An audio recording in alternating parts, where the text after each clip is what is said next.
Allahumma sholli ala Muhammad wa ala ali sayyidina Muhammad. Segala puji bagi Allah, semoga selawat serta salam tetap terlimpah kepada junjungan kita Nabi Muhammad SAW.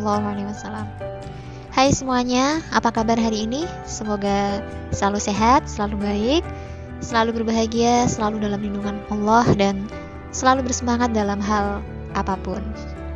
Buat teman-teman yang masih stay dan ngedukung channel ini, terima kasih. Mudah-mudahan segala hal yang kalian hajatkan, segala hal yang kalian inginkan dimudahkan, dilancarkan, dan diridhoi oleh Allah Subhanahu wa taala. Oke teman-teman, kali ini seperti biasa aku masih mau ngebahas tentang FR seperti permintaan teman-teman untuk membahas FR tentang ayat ya teman-teman. Sebisanya ini di sini mencoba atau sebisanya aku bahas tentang ayat ini karena sebenarnya ini bukan fak ya, aku tidak ahli dalam hal ini, namun mencoba untuk belajar ya teman-teman. Nah, nanti manakala ada kesalahan baik itu dalam tulisan, baik itu dari segi ucapan, mohon untuk dikoreksi. Oke, kita langsung aja ke materinya. Oke teman-teman, terakhir kemarin kita ngebahas tentang janin ya. Itu ada beberapa pilihan dan option jawabannya yang benar itu adalah Quran Surat Luqman ayat 38 dengan alasan bahwa Luqman itu jumlah ayatnya cuma 34. Jadi dipastikan bahwa jawabannya itu adalah Luqman ayat 38 ini ya teman-teman. Nah di sini aku hadirkan atau aku tampilkan beberapa ayatnya ini. Kemarin kan belum ya. Itu Al-Alaq ayat 2 itu Bismillahirrahmanirrahim. Khalaqal insana min 'alaq. Dia telah menciptakan manusia dari segumpal darah. Kemudian ya ayyuhan nasu in kuntum fi raibim minal ba'si fa inna khalaqnakum min turabin summa min nutfatin summa min 'alaqatin summa min mudghatin mukhallaqatin wa ghairi mukhallaqatin linubayyina lakum. Wahai manusia, jika kamu meragukan hari kebangkitan, maka sesungguhnya kami telah menjadikan kamu dari tanah, kemudian dari setetes mani, kemudian dari segumpal darah, kemudian dari segumpal daging yang sempurna kejadiannya dan yang tidak sempurna, agar kami jelaskan kepada kamu. Ini surat Al-Hajj ayat 5. Kemudian Al-Mu'minun ayat 12-14. Walaqad khalaqnal insana min sulalatin min tin summa ja'alnahu nutfatan fi qararin makin summa khalaqnan nutfata 'alaqah. Dan sungguh kami telah menciptakan manusia dari saripati berasal dari tanah, kemudian kami menjadikannya air mani yang disimpan dalam tempat yang kukuh atau rahim, kemudian air mani itu kami jadikan sesuatu yang melekat. Oke, itu tadi ayat-ayat tentang janin. Kemudian kita ke poin 14. Nah, yang tidak termasuk ayat yang menjelaskan tentang penciptaan manusia adalah, ini penciptaan manusia ini sama ya teman-teman dengan terbentuknya janin tadi. Oke, kita lanjut ke bahasan berikutnya. Nah, di sini ada surat Ar-Rahman, kemudian Laut Gibraltar, dan apa? Lupa yang jelas pilihannya Quran Surat Ar-Rahman ayat berapa. Nah, jadi di pilihannya itu salah satunya ada Ar-Rahman ya teman-teman. Kemudian berbicara tentang Selat Gibraltar memiliki dua warna. Nah, jadi seperti ini ya teman-teman. Jelas sekali ada pembatas di antara keduanya dan warnanya pun juga berbeda. Dalam Al-Quran, laut dua warna itu sudah dijelaskan dalam Surat Ar-Rahman ayat 19-22 dan Al-Furqan ayat 53. Studi mendalam tentang karakteristik lautan menyingkap adanya lapisan-lapisan air pembatas yang memisahkan antara lautan-lautan berbeda dan berfungsi memelihara karakteristik khas setiap lautan dalam hal kadar berat, jenis, kadar garam, biota laut, suhu, dan kemampuan melarutkan oksigen. Dengan demikian, lautan-lautan tersebut tidak bercampur aduk karena setiap lautan menjaga karakteristik masing-masing dan batas-batas wilayahnya karena adanya pembatas-pembatas tersebut. Dan karena adanya dinding pemisah dan perbedaan warna itu pula, maka hewan yang hidup di laut berwarna kebiruan dan asin tak bisa hidup di laut yang airnya tawar. Demikian pula sebaliknya. Subhanallah ya, ini kuasa Allah Subhanahu wa taala. Nah, ini dia surat Al-Furqan ayat 53. Bismillahirrahmanirrahim. Wa huwal ladzi marajal bahraini hadza 'adbun furatun wa hadza milhun ujaju wa ja'ala bainahuma barzakhan wa hijran mahjura. Dan dialah yang membiarkan dua laut mengalir berdampingan, yang ini tawar dan segar dan yang lainnya sangat asin lagi pahit, dan dia jadikan antara keduanya dinding dan batas yang tidak tembus. Kemudian dalam surat Ar-Rahman itu ayat 19 sampai 20 ya teman-teman. Nah, ini dia. Marajal bahraini yaltaqiyan bainahuma barzakhul la yabghiyan. Nah, ini ya. Bahrain itu berarti dua laut ya teman-teman. Dan membiarkan dua laut mengalir yang kemudian keduanya bertemu, di antara keduanya ada batas yang tidak dilampaui oleh masing-masing. Subhanallah ya.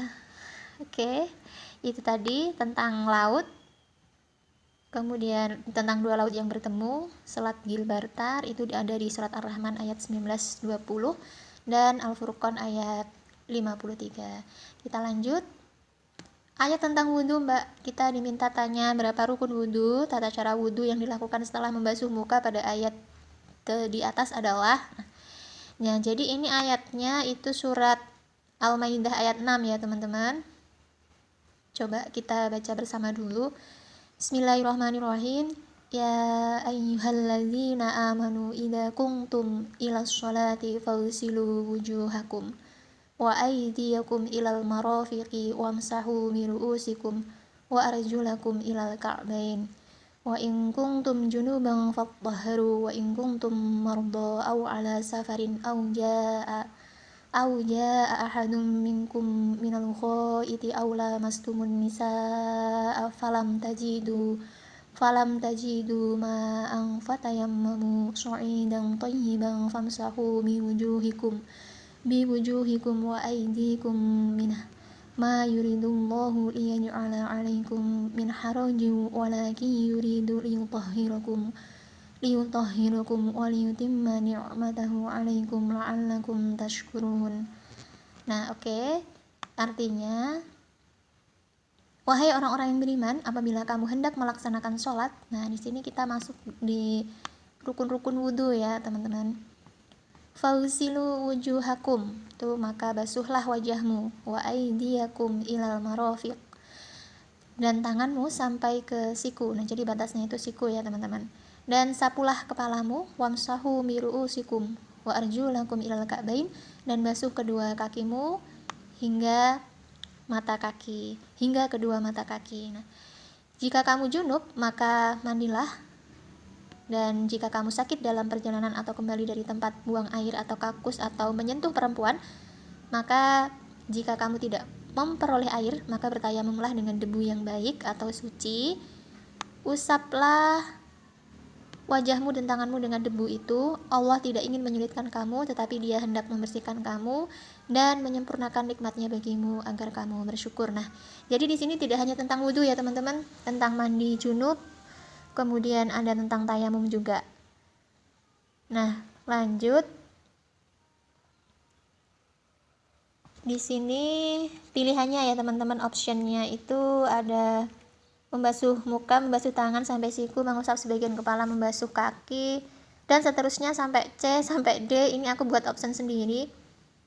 Membasuh muka, membasuh kedua tangan sampai siku, mengusap sebagian kepala, membasuh kaki sampai mata kaki. Nah, untuk menentukan rukun-rukun ini kita perlu membedakannya dengan sunnah-sunnah ya teman-teman, karena kadang kita menganggap oh ini rukun, oh ternyata sunnah, oh ini sunnah, ternyata kadang kita anggap sebagai rukun. Oke, jadi kita cek sebentar ya tentang rukun dan sunnahnya. Secara bahasa, wudhu diambil dari lafal al-wadah yang artinya bagus dan atau bersih. Secara syarak, berwudhu adalah membersihkan anggota wudhu untuk menghilangkan hadas kecil. Berwudhu adalah tindakan yang harus dilakukan seorang muslim sebelum melaksanakan sholat, karena wudhu sendiri merupakan salah satu syarat sah sholat. Nah, jadi tanpa wudhu, sholat kita tidak sah ya teman-teman. Nah, rukun wudhu ini ada 6 teman-teman. Pertama itu niat, kemudian membasuh muka, fausilu wujuhakum, kemudian membasuh kedua tangan, wa aydiyakum ilal marafiq, membasuh kedua tangan sampai siku, kemudian mengusap sebagian kepala, membasuh kaki sampai mata kaki, dan terakhir tertib. Nah, ini dia yang masuk di dalam surat tadi ya teman-teman. Ada 4 rukun. Ini dia. Kemudian kita cocokkan aja. Nah, di opsinya nanti teman-teman pilih yang sesuai dengan rukun-rukun ini ya. Hanya ada 4.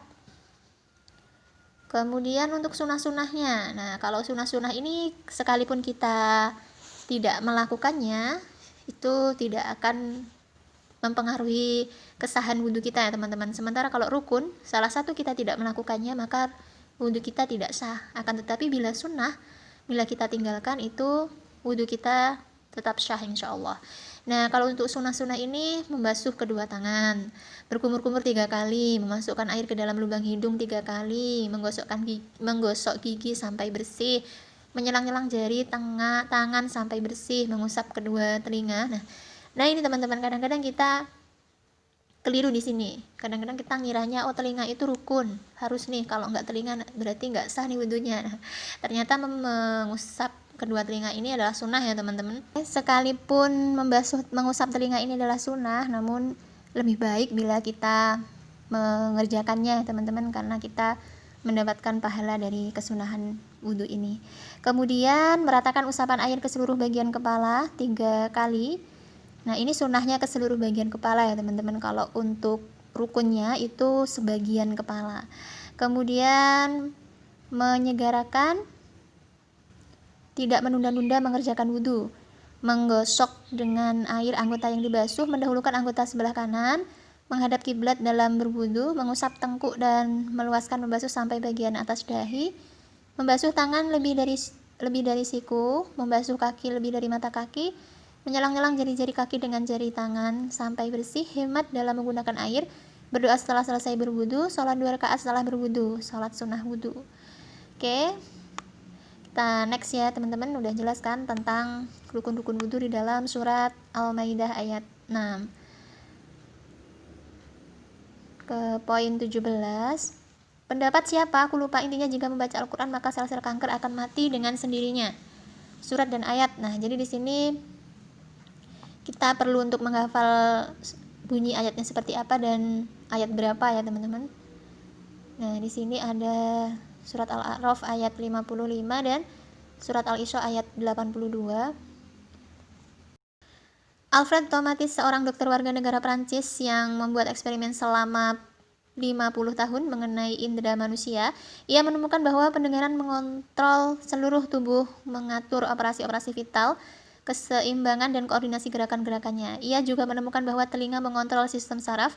Selama eksperimennya, ia menemukan bahwa saraf pendengaran terhubung dengan seluruh otot tubuh, dan ini adalah alasan mengapa keseimbangan fleksibilitas tubuh serta indera penglihatan itu terpengaruh oleh suara. Telinga bagian dalam berhubungan dengan seluruh organ tubuh seperti jantung, paru-paru, hati, perut, dan usus. Hal ini menjelaskan mengapa frekuensi-frekuensi suara itu mempengaruhi seluruh tubuh. Peneliti menyatakan suara manusia memiliki nada spiritual khusus yang membuatnya menjadi sarana pengobatan yang paling kuat. Beberapa suara dapat menghancurkan sel-sel kanker dan pada waktu yang sama dapat mengaktifkan sel-sel yang sehat. Bahkan Profesor Masaru Emoto meyakinkan bahwa efek penyembuhan melalui terapi suara jauh lebih dahsyat dari pengobatan herbal dan terapi alamiah lainnya. Virus dan kuman ternyata bergetar dan sangat berpengaruh oleh vibrasi suara, khususnya nada-nada khas yang keluar dari suara bacaan Al-Quran. Bacaan Al-Quran memiliki efek luar biasa terhadap sel-sel dan dapat mengembalikan keseimbangan. Otak merupakan organ yang mengontrol tubuh dan darinya muncul perintah untuk relaksasi organ-organ tubuh, khususnya sistem kekebalan tubuh. Nah, ini dia. Jadi di sini dikatakan bahwa dengan membaca Al-Quran itu akan menjadi penyembuh dari penyakit yang ada di dalam diri kita ya teman-teman. Nah, di sini dikatakan penyakitnya adalah sel-sel kanker. Nah, selain itu di sini juga dijelaskan bahwa virus itu juga berpengaruh. Jadi kalau kita libatkan dengan corona itu kan virus ya teman-teman. Mungkin memperbanyak membaca Al-Quran itu adalah salah satu untuk menangkal masuknya virus corona ini ke dalam tubuh kita. Gimana? Mungkin cara ini bisa kita coba ya teman-teman, agar kita terhindar dari corona, dan ya mudah-mudahan corona ini segera menghilang dari kehidupan kita sehingga kehidupan kita bisa kembali berjalan normal. Apa sekarang tidak normal? Sekarang normal, akan tetapi kan banyak ada beberapa kegiatan yang tidak dilakukan sebab adanya corona ini. Terutama anak-anak sekolah ya teman-teman, sekolahnya jadi terhambat karena masa pandemi. Tapi mudah-mudahan Allah segera mengirimkan kesembuhan, segera menyembuhkan bumi kita, dunia kita, sehingga kita bisa menjalani aktivitas sebagaimana dulu sebelum adanya virus corona ini. Hikmahnya, mari kita semakin memperdekatkan diri kita kepada Allah, memperbanyak doa, kemudian menjaga kesehatan diri, lebih menjaga kesehatan diri, itu sih ya. Oke, ini dia surat Al-A'raf ayat 55. Bismillahirrahmanirrahim. Ad'u rabbakum tadarru'an wa khufyah, innahu la yuhibbul mu'tadin. Berdoalah kepada Tuhanmu dengan rendah hati dan suara yang lembut, sungguh Dia tidak menyukai orang-orang yang melampaui batas. Nah, di sini jadi perintah berdoa ya, teman-teman. Kemudian wa nunazzilu minal qur'ani ma huwa syifaa'u wa rahmatul lil mu'minin wa la yazidud dhalimina illa khasara. Nah, di sini ada kata syifa'u wa rahmah. Dan kami turunkan dari Al-Qur'an sesuatu yang menjadi penawar dan rahmat bagi orang yang beriman, sedangkan bagi orang yang zalim Al-Qur'an itu hanya akan menambah kerugian. Surat Al-Isra ayat 82. Wallahu alam. Mudah-mudahan setiap dari kita, setiap dari teman-teman yang mungkin saat ini sedang sakit, mudah-mudahan Allah segera berikan kesembuhan ya. Tetap semangat. Oke, next ke poin 18. Ayat Al-Quran yang menjelaskan proton selalu berpasangan dengan neutron. Intinya segala sesuatu diciptakan secara berpasangan. Tapi pilihannya ada kata aswajan semua. Nah loh, aswajan akan memang artinya berpasang-pasangan ya. Dan menjadi sulit ketika semua jawabannya itu ada aswajannya.